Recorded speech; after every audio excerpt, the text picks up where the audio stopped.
Lastri ingin jadi orang jahat. Cerpen karya Y. Edward Horace S. Bila terselenggara penghargaan sekelas nasional, boleh pun mencapai internasional, untuk siapa insan yang layak menyandang predikat sebagai orang baik? Tampaknya Pak Imo akan menyabet gelar pemenang berturut-turut, sekalipun tidak minimal menjadi nomine. Boleh jadi namanya melambung tenar, karena untuk level nasional, berbagai media tertarik meliputnya. Meskipun tidak tertarik meliput kabar orang jahat, ini bukan dugaan, lantaran akhir-akhir ini demikian yang dipandang Lastri di TV. Lastri ingin jadi orang jahat saja, tidak seperti bapaknya, Pak Imo. Kalau ada yang ingin tahu, siapa orang pertama yang datang ke rumah tetangga yang keluarganya baru saja meninggal? Jawabannya sama dengan siapa yang paling terakhir pulang dari gereja setiap ibadah minggu. Tidak ada bedanya pula yang terjadi pada sosok itu ketika pengumuman kerja bakti menjelang Agustusan di RT terdengar lantang lewat toa masjid. Secepat kilatan cahaya, begitulah hatinya tergerak.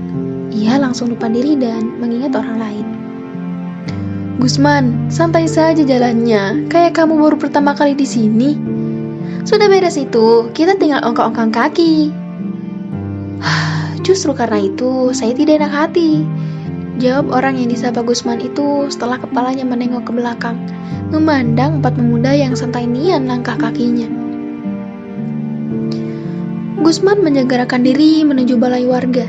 Dari kejauhan, samar-samar terbayang seseorang berumur sepertiga abad di halaman balai. Tangan kanannya mengayunkan sapu lidi, sementara tangan kirinya memegang pengki. Seperti kebanyakan orang, punggungnya membungkuk. Suara srek-srek daun-daun coklat kering yang terseret menyatu bersama garukan ujung lidi di jalan. "Kapan kamu datang? Cepat sekali," ujar Gusman. Sebetulnya Gusman tak perlu bertanya, lantaran orang se-RT pasti tahu jawabannya, tak terkecuali dirinya. Namun, Gusman tak berhasil menemukan pertanyaan basa-basi lain, tersebab dirinya tak sempat lagi berpikir karena lelah dari tadi capek berlari. Gusman pun sebetulnya tahu, lelaki di depannya tak pernah segera menjawab. Sebelum halaman balai bersih dari segala noda, bibir tebal lelaki itu yang berwarna hitam terus tertutup rapat. Lagi-lagi, itu pun tak sempat dipikirkannya, sehingga ia terlanjur setitik kecewa karena pertanyaannya dibiarkan lalu begitu saja. Gusman, kamu baru pindah rumah?" Seorang pemuda di belakang Gusman yang baru tiba berujar diiringi gelak tawa. 3 pemuda lainnya ikutan tergelak. Satu dari pemuda itu menepuk pundak Gusman.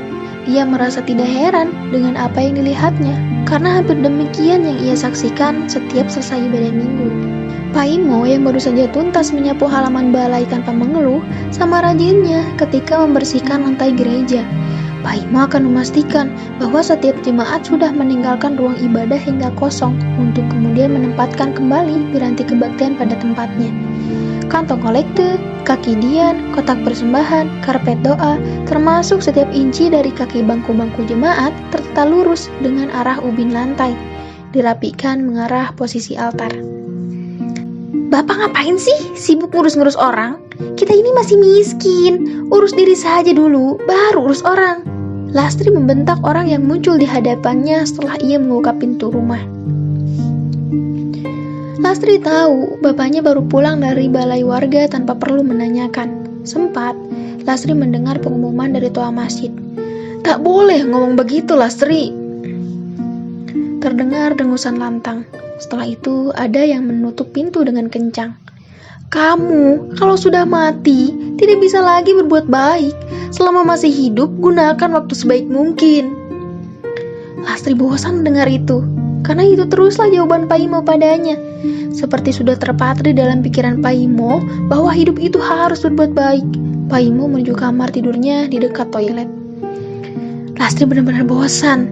Bila ia kuasa memerintah Pak Imo, pasti ia tidak mengizinkan bapaknya itu keluar rumah untuk membantu orang. Sayangnya, ia masih ingat pesan ibunya sebelum meninggal untuk menghormati bapaknya apapun keadaannya. Dan hanya pesan itulah yang teringat di pikirannya, karena ia tak sanggup menerima kenyataan-kenyataan lain untuk mengharuskan dirinya berbuat baik pada sesama. Di Di sekolah, terlebih sering ia menelan ludah kala merenungi nasib dirinya. Setelah melihat teman-teman se-SMA-nya punya tas baru setiap menjelang pergantian tahun ajaran. Beberapa terlihat di antar orang tua mereka naik mobil mewah. Ketika diajak jalan-jalan, Lastri kerap malu lantaran tak punya uang untuk sekedar membeli minuman. Mengapa mereka tidak seperti dirinya? Batin Lastri suatu saat. Mengapa bapaknya tidak kunjung-kunjung kaya meskipun setengah mati berbuat baik? Kalau Lastri kali lain, bukankah seharusnya kebaikan dibalas dengan kebaikan? Tampaknya Lastri melihat ketidakadilan di sini. Memang benar, Lastri kerap melihat Paimo tidak tanggung-tanggung menyumbang keluarga dari yang sedang berbelasungkawa. Kata Paimo, sebesar apapun uang tidak bisa menggantikan kehilangan. Bila ada tetangga baru lahiran, Paimo akan pergi ke pasar dan membeli baju bayi untuk dibawakannya saat ajang sana.